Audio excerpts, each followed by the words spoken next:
Hey everybody, it's David Pingree. Thanks for tuning in to another Garage in Stock project.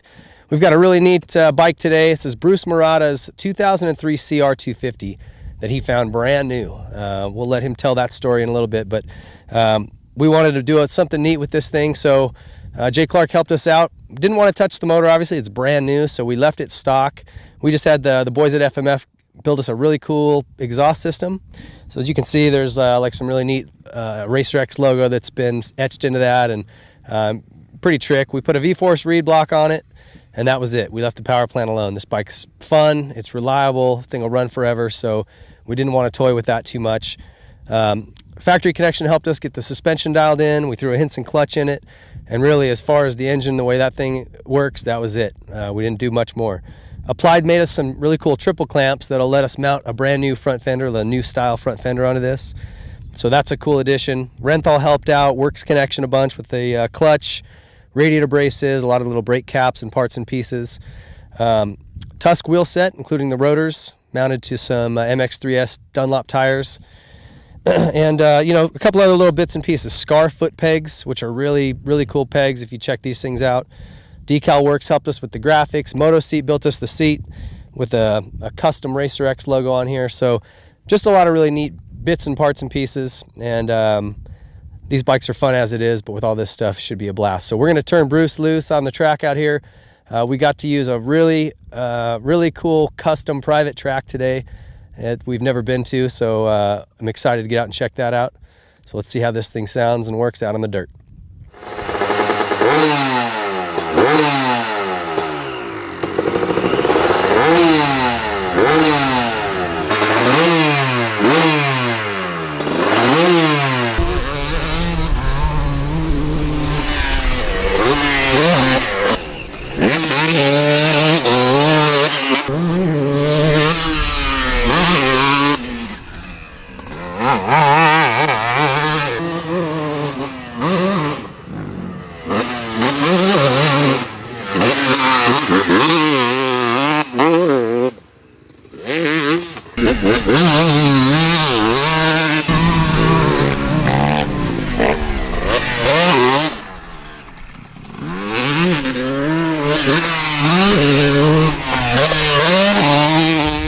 All right, we pulled Bruce Murata, the alias gear guy, here into this video to give us a little bit of feedback on his bike.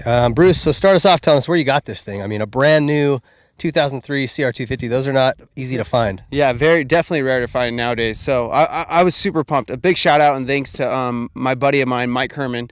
He called me up and said, hey, I got a brand new CR250 03 waiting for you. And I couldn't believe it. And so I went down, checked it out, and picked up for $2,500. So I mean, that's just it blows my mind that you can find those bikes are still out there. You just gotta know I guess some right people, and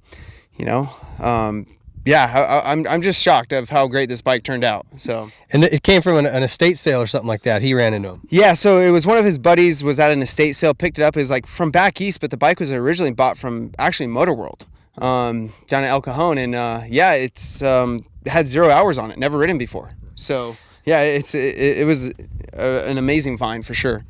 And a lot of kids, younger riders today, they never really got to grow up on two strokes riding them at all. They're young enough that they jumped right off mini bikes onto 250Fs.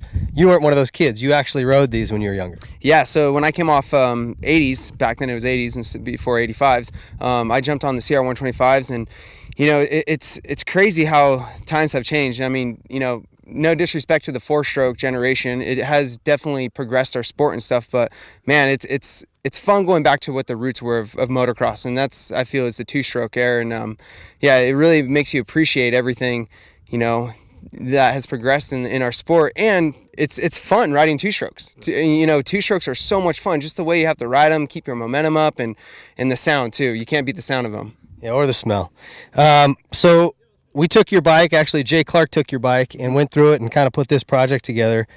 First of all, what'd you think when you saw it, and then what'd you think on the track? Honestly, I was speechless. Words couldn't explain how pumped I was when I seen this thing pull out of Jay Clark's van. And big thanks to Racer X and Jay Clark and all you guys for making this project happen. Unbelievable. It just blows me away what you can do with, a bike that's over 10 years old and make it look what it is today with, you know, with the thanks of Jay Clark and everyone behind this whole bike build. Yeah, it's amazing. I'm speechless. How was it on the track?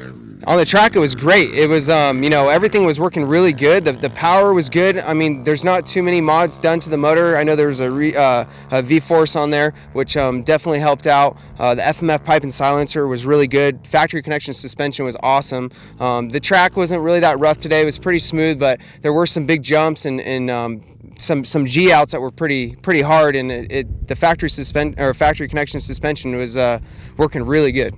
Does it kind of remind you of the bikes you rode back in the day? Does it take you back to then, or does it seem a little different now?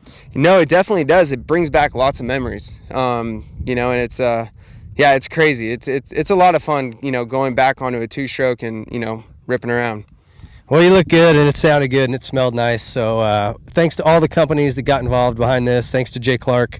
It came out great. I think Bruce is going to be stoked with his ride. So we pimped you out, man. Yeah, thank you so much. So thanks for watching. See you next time.